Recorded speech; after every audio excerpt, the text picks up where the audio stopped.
Welcome to The Hypnotist, the show that gives you inside access to cutting-edge hypnosis with real clients facing genuine issues.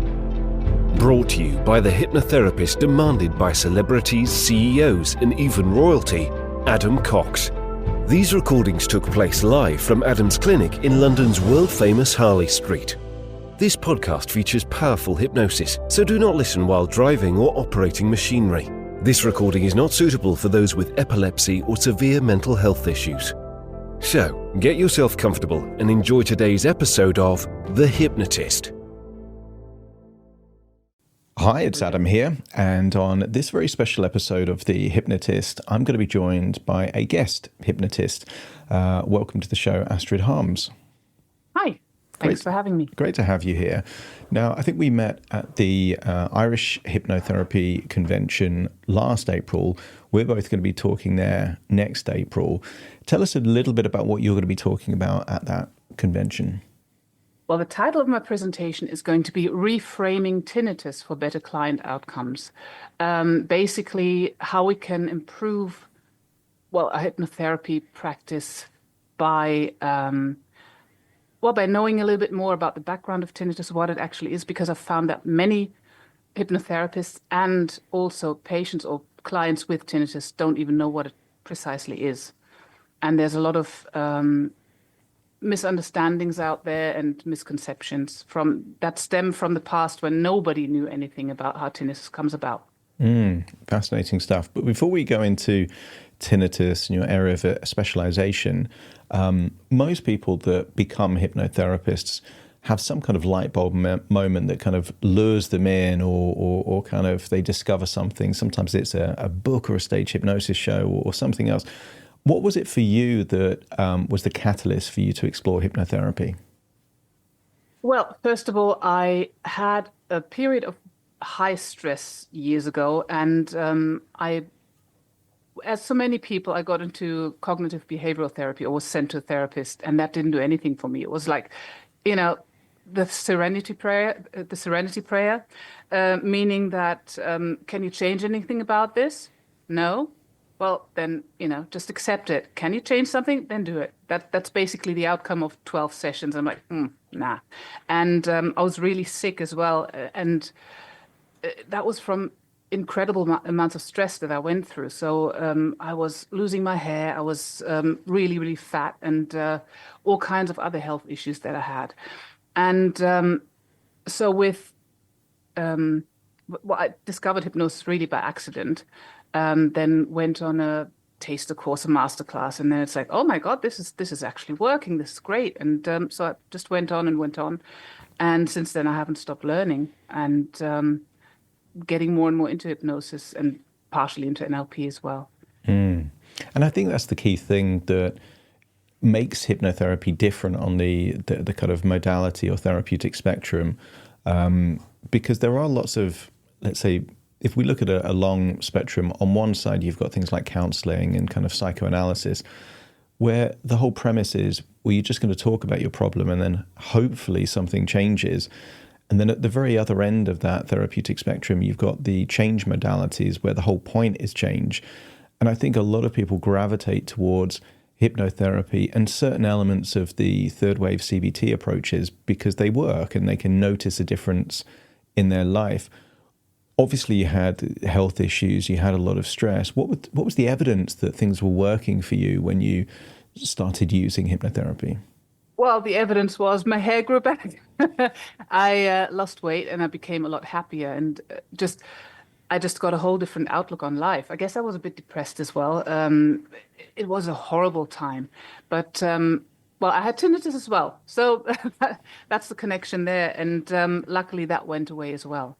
And that was with the help of hypnotherapy. I also got a bit into spirituality and meditation, all of those things. But hypnosis is really a way of not just talking about your past and your past problems. That's what CBT does, tell me about your problem and deepen the memory and, get it out and put it back again and until next week. But with hypnosis, you really do disconnect the emotion from the memory. So I can think about what happened back then and just think, yeah, it happened. It's made me into the person I am today. but it doesn't define really, well, 100% how I feel at the moment.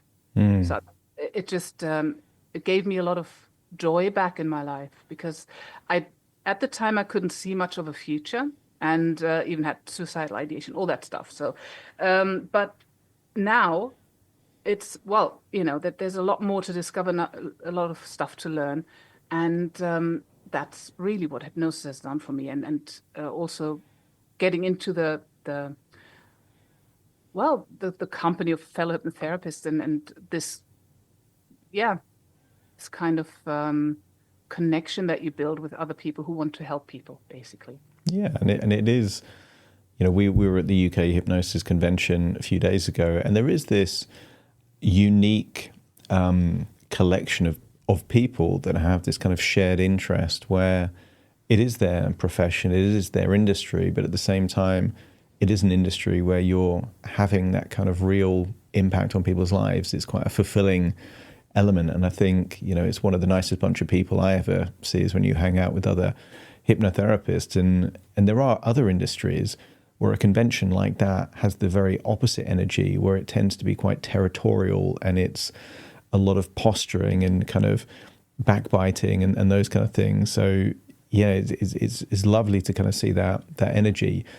You talked about evidence of change within you was some of that kind of mind, body, kind of things that kind of change. So your hair grew back, you lost weight, other things. Obviously, tinnitus is that kind of mind-body connection too. A lot of people would kind of condense tinnitus down to this kind of ongoing ringing in the ears.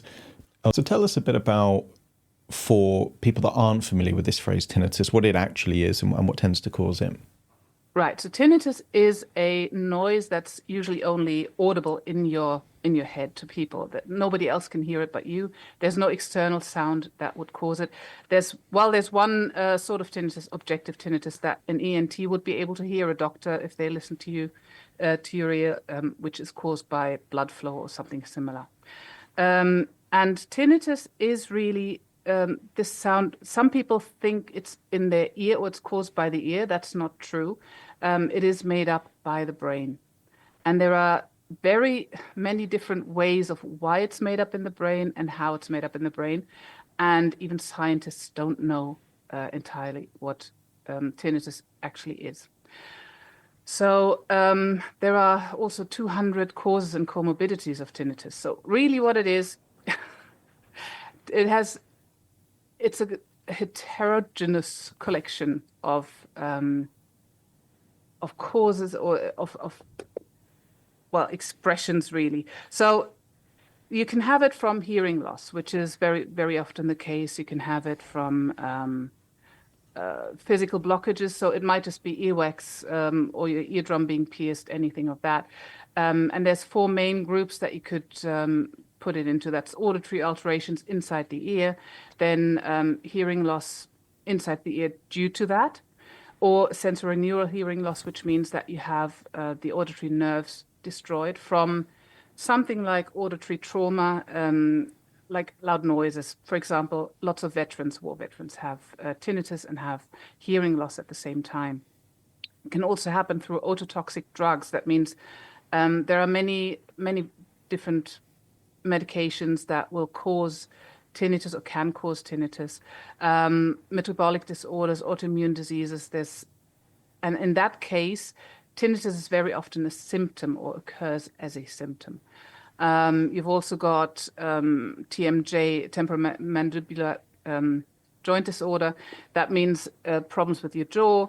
You can get it from dental work, from root canals, all kinds of things that happen around the ears, or also from blood-related issues, and of course lots of psychological issues.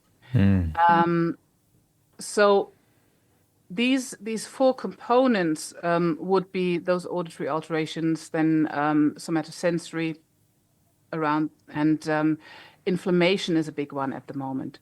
So these inflammatory diseases, autoimmune diseases, that can cause neuroinflammation as well. And that means the auditory pathway, the nerves in the brain, that the signal signals in the brain aren't transferred the way they should be, but they're changed.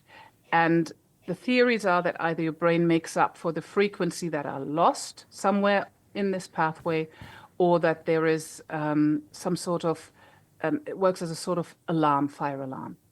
So, and it might be, I mean, what I believe is that it might be either of those. So people with PTSD have a high prevalence of having tinnitus as well.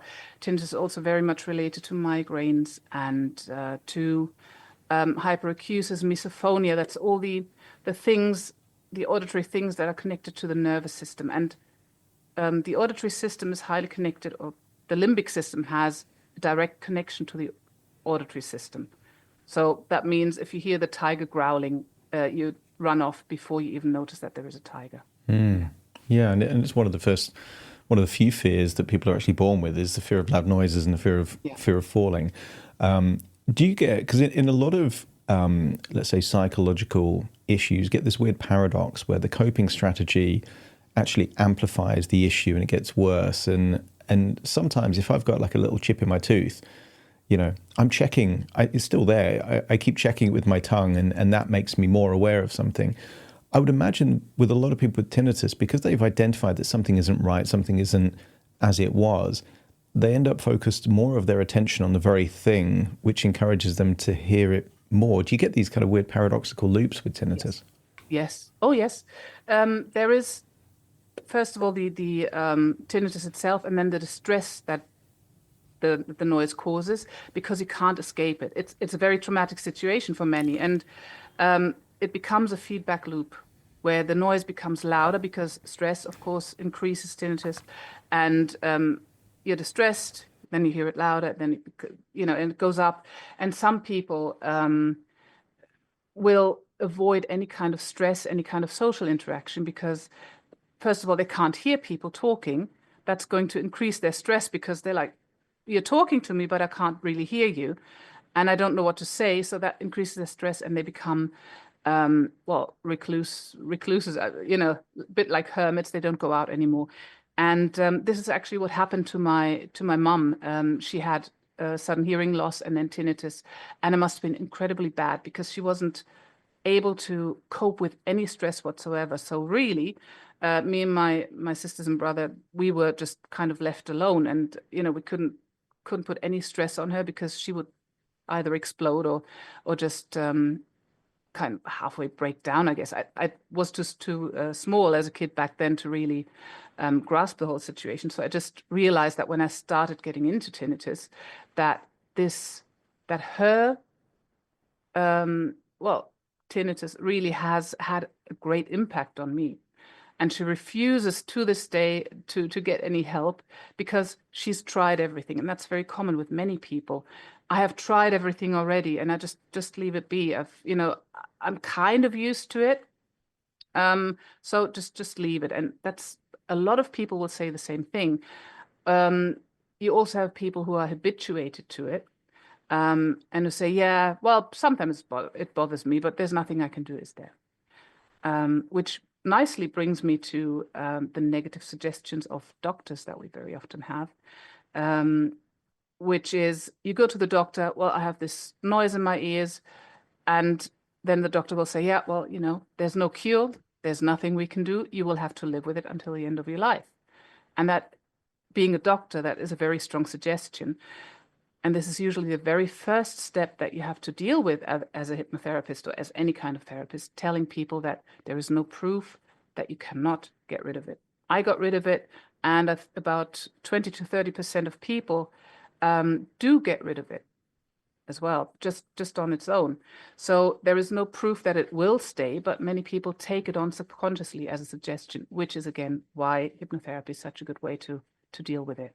You get that learned helplessness that can come when people have tried things, not got the results, then the belief that anything's going to work decreases. Now imagine, particularly with your mother there, she doesn't want to have this idea of false hope, because just hoping could lead to disappointment or devastation. So better the devil you know than the devil you don't. And a lot of people get trapped in those kind of cycles. I've not worked with a lot of people with tinnitus, but I have worked with quite a few with burning mouth syndrome. And where I see the parallels with that is that you've got something which is not provable from a neurological perspective, in the sense that neurologists, they can't figure out why it's happening, but they've got someone in front of them absolutely describing the symptoms exactly as they are. And again, you know, lots of the coping strategies try and deal with that, but you've got things like stress that can kind of amplify it and those kind of things. And what I found is a level of desperation almost, and it's kind of like just talking about, well, there might be a solution, actually creates a great deal of hope, and even that hope can actually reduce symptoms in the short term before you find a long-term solution. What do you find when you're working with people with tinnitus is that kind of early stage? Like, clearly it's kind of eroding the belief that change isn't possible, but what else is an important part of that journey? So when tinnitus starts, people very often get anxious, and it can lead to depression as well, because I'm not getting out of this, as we said, the traumatic part of it. But most people habituate to it after a while, and still people do notice it and do want to get rid of it. They will either with or without desperation try any new thing that comes out, any pill, which is or eardrops. I mean, I've just explained to you how tinnitus can come about. So eardrops, what are they going to do? But they might have a certain placebo effect. Or red light therapy, or grounding. I mean, grounding might actually work when you do have inflammation. If you do have inflammation, that might actually work, same as red light therapy. So each of those things may work on a certain part, but the main part, I think, is stress and the emotional background that we have potentially. So the very first thing I usually do is reduce anxiety and stress and instill belief in people. That it actually can change, to, well, also make use of the placebo effect, because the perception of tinnitus and the distress and the severity of tinnitus are not necessarily related. There are people with tinnitus at 10 who aren't bothered by it, and others who have it at 2 and they are really bothered. So just changing that can increase quality of life by a lot. And studies on hypnotherapy or hypnosis for tinnitus have always given a reduction or an improvement, reduction in symptoms and improvement in quality of life for about 70% of participants. And I've had that in group sessions that I've had about 70 to 80% of people who had a reduction of symptoms. And the next part that I usually do is give people a sense of control, that they can control tinnitus. As soon as you have a session where something changes, even if it's during the session, which is quite common actually, you need to let them believe that there is a possible change that can be downregulated and that you can downregulate it. And another one is self-hypnosis techniques, because just having session after session is going to be way too expensive for most people. So, and there's talking about expensive, there's lots of experts out there who charge a fortune for tinnitus relief, and it might be good, but you do have to believe in that this person can help you, and that might just be the thing that tips you over the edge in a positive way, so that you actually do reduce it. But I also imagine, like, when you've got very desperate people, there is going to be some charlatans out there that just want to exploit that desperation. How could someone listening discern between someone that actually is credible, knows their stuff, could help, and those people that are just being a bit more exploitative? Well, I would say those 4 big categories of issues that or the auditory, inflammatory, somatosensory, and the psychological stress. If you have any 4 of those, any issues in that sort of way, and it's usually more than one, it's usually 2 or more factors that come together. If that solution either covers all of those, or you know exactly, yes, it's because of my jaw, it's because of my dental work, or it's because I had trauma, then that solution can work. But eardrops from a Chinese factory sold on a big internet retailer's website are not necessarily going to help if you have, PTSD or anything else. Very fair. So kind of use some common sense, and I imagine also like word of mouth is quite a good thing. Like if you know, because there are lots of kind of online groups and communities where people kind of share their experiences. So I imagine if people say they've worked with someone, that can be helpful. Online communities. Okay, this is not going to sound very nice, but it's like with chronic pain as well, and tinnitus is very often likened to chronic pain. So there are people who are who've come to terms with it, who want to calm other people and actually help them. But there are others who are really frustrated and will tell you, "Oh, what are you doing in this group? Nothing is going to help you. It's going to get worse and worse." So that might increase any negative suggestions further. So if you go to find an online community, make sure that it's a supportive one. And there are some, even on Facebook and other places, that are highly moderated and that are really good and supportive. But others are just toxic. You stay stuck in your issue. That's true. Because I remember knowing someone with fibromyalgia, and they asked me to create a hypnosis session for fibromyalgia, and they said, I'm in all of these Facebook groups, I'll share it. Got taken down within a day. So even though it was something created for someone with fibromyalgia, designed to kind of not just even like the suggestions, but the behavioral things, because things like a lot of sugar can cause inflammation, which can amplify these kind of things. No, it was taken down in a day. So there is sometimes a lot of judgment. I had one experience with an online group, which I found, it could have been life-changing for me, because I went to a park with my kids. I got bitten by a tick, and it had this kind of big red kind of rash. And I'd heard about Lyme disease. I took a picture of it, put it in a couple of different groups, and they're like, "Yeah, no, that's an early warning sign of Lyme disease. You need to get this checked out." And I'll be like, "Yeah, I'll do it on Monday." And they're like, "No, you need to go right now. You need to go to the doctor. You need to get this particular thing."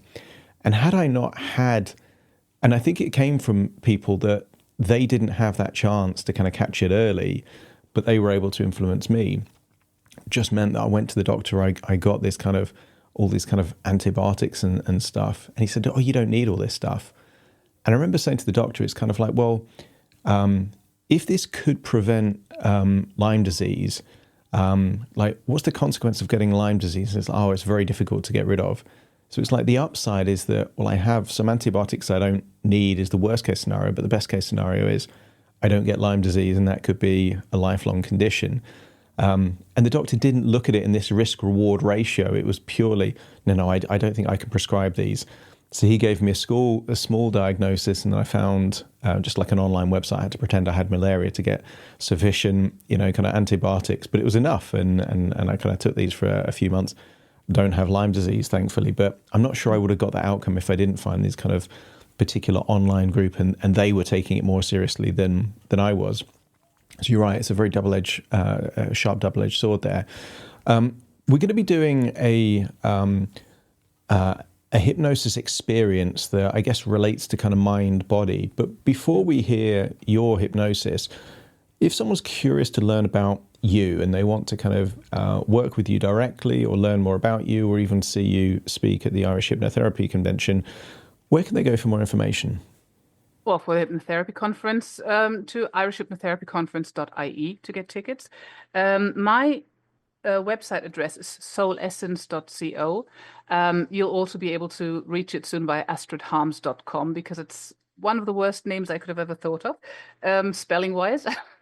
So astridharms.com or just on Facebook. Perfect. Well, send me those links. I'll make sure they're in the show notes when this goes live. And you're going to do a hypnosis kind of experience for us. Give us a bit of an intro about what you're about to do, and then I'll put my mic on mute and it will all be over to you. So just give us a bit of a heads up of what to expect. Right. So because stress is a part of almost every tinnitus sufferer's experience, I would do something that reduces the stress and just takes the focus off the tinnitus.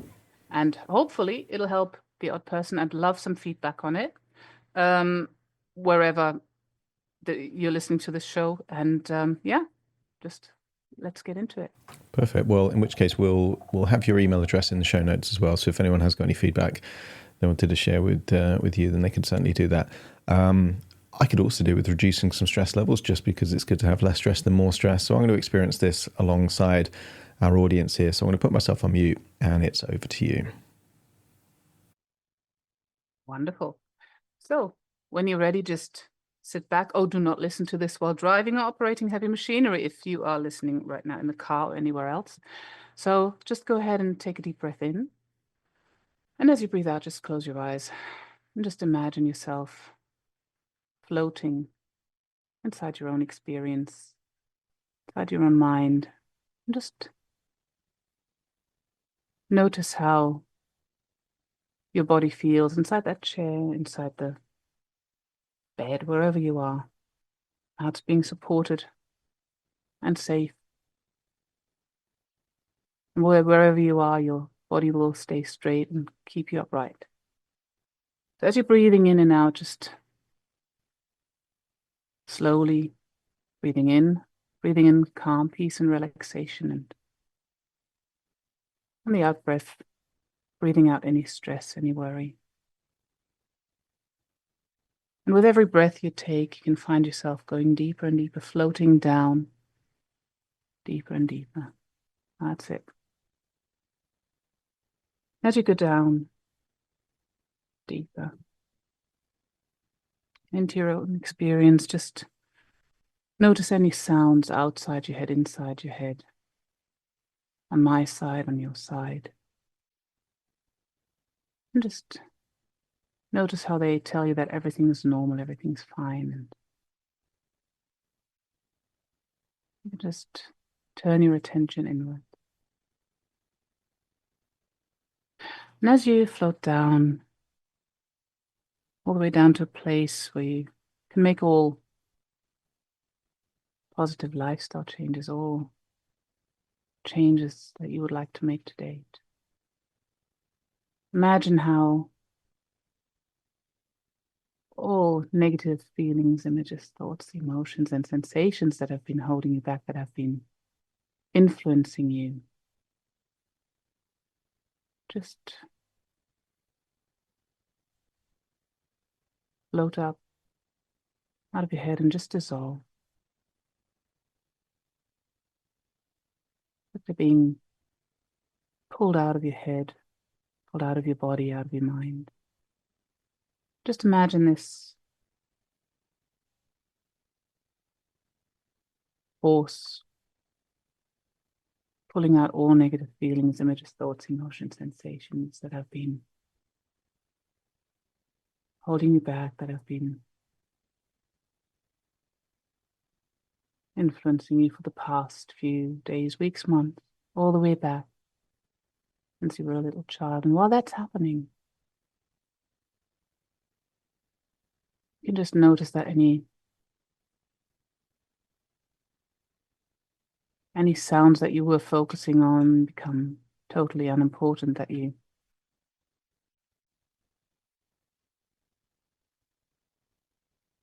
can just focus on your inside and just let go. You might see images, you might see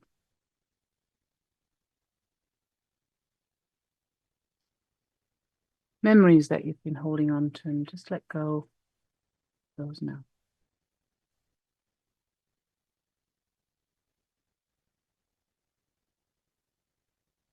And just notice how your breath, your heartbeat start aligning.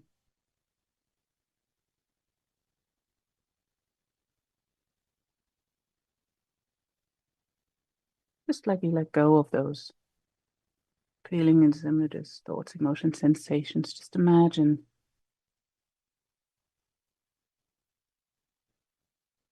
that you're cleaning out your house. There's so many things that you have been holding on to, hoarding maybe. I'd like you to just throw out anything that you don't need anymore. Just let go of anything that's useless to you now.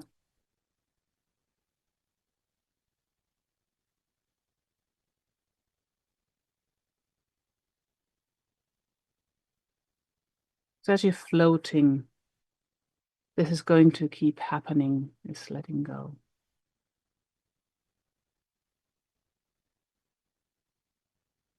Just imagine yourself floating out of this house, out of this place that you're just cleaning out, that your subconscious is cleaning out for you. Just float above it, float high above it, higher and higher. You might notice this feeling of being free, being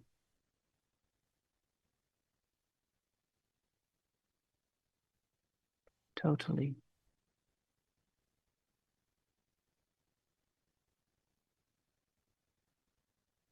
calm and free.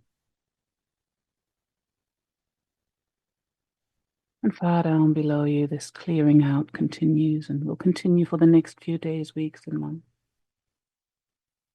As your subconscious mind, that is always helping you, is clearing out all of these issues for you. As you are floating, relaxing, feeling calm, you might notice that this floating, this calm, just increases inside your body, inside your mind. Floating, calm.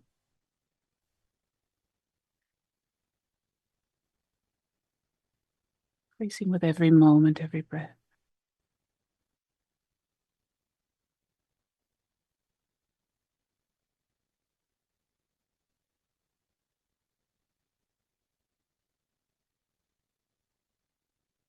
That's it.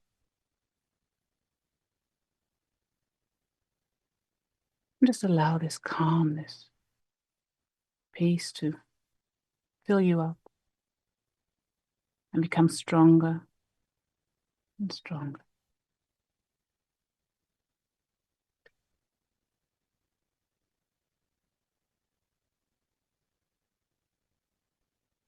And along with that, you might be feeling warmth, you might be feeling lightness,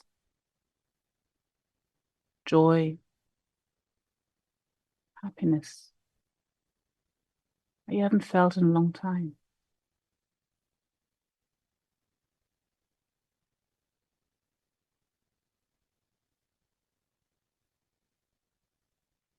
And this feeling, anytime you'd like to go back to this feeling of calm, peace, maybe joy and happiness.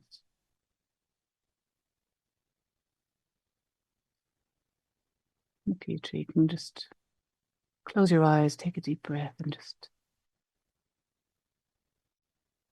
take yourself back to this place that you're in right now, floating, calm, peaceful, happy, joy.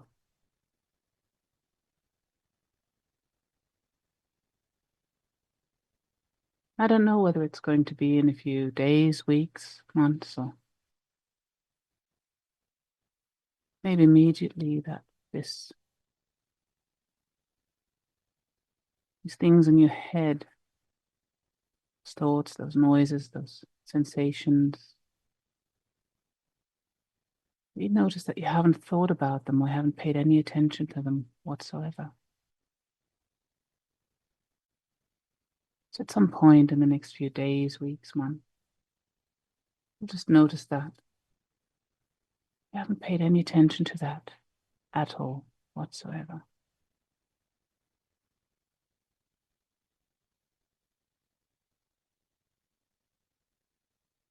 As you're enjoying this floating, calm, peace, joy. You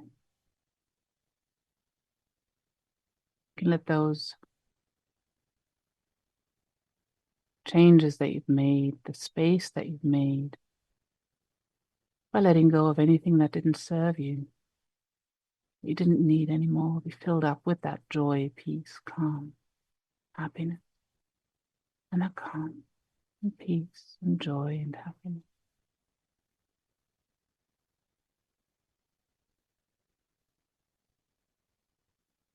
Every time you sleep, every time you dream, you can notice that calm, peace, relaxation, reinforcing again and again and again. So that every time you sleep, every time you dream, you can feel that calm, peace, and relaxation.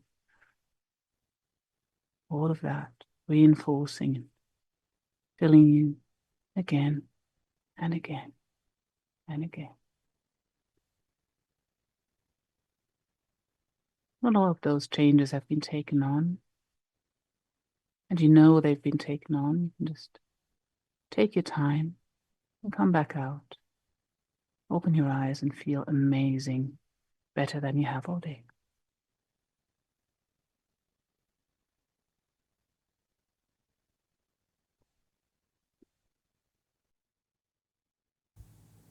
Thank you so much for that. That was lovely. You're welcome. It was just like, Adam doesn't have tinnitus, so what do I say? Because I always focus on my client, so I was focusing on you, really. So that was a bit of a challenge. Well, my imaginary tinnitus is completely gone. If that gives you, I'm glad. Amazing. So we're going to be at the Irish Hypnotherapy Conference. So there'll be a link in the show notes there. There's early bird offers. So if you're listening and you want to check us both out speaking, as well as very many other fantastic guests, check us out there. And give us, is it astridharms.com? You said is the best website to go to. So That's check right. out that if you want to learn more about Astrid. Astrid, thank you so much for joining me on the show today. You're welcome. Thank you for having me. Awesome. You take care. Wonderful. You too. Bye-bye. Thank you for listening to The Hypnotist with Adam Cox, the show that gives you inside access to cutting-edge hypnosis with real clients facing genuine issues. To automatically receive the latest episodes, please subscribe. If you'd like to support the show, please share this episode with just one friend you think it could help. And if this episode helped you, please leave us a 5-star review.